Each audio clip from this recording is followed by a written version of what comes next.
তো বন্ধুরা এখন বাজে বেলা কটা 5:45। তো মেয়ে দই খাবে বলে বায়না ধরেছে আর নিজে হাতে বানিয়েছি দইটা। কি গো তুমি দই খাবে? গাছে জল দিচ্ছে শোনা যাচ্ছে না, যাই হোক। তা মেয়েকে দিই, কালকে মেয়েকে দেওয়া হয়নি, আমরা খেয়ে নিয়েছি বলে মেয়ের খুব রাগ হয়েছে। কি গো দই খাবে না?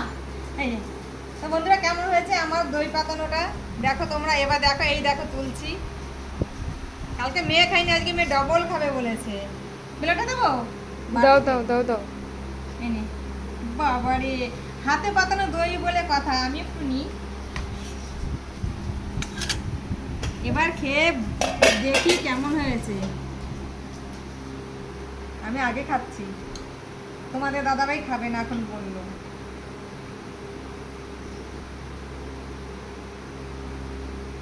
দারুণ দারুণ হয়েছে, অসাধারণ এক কথায় বলো।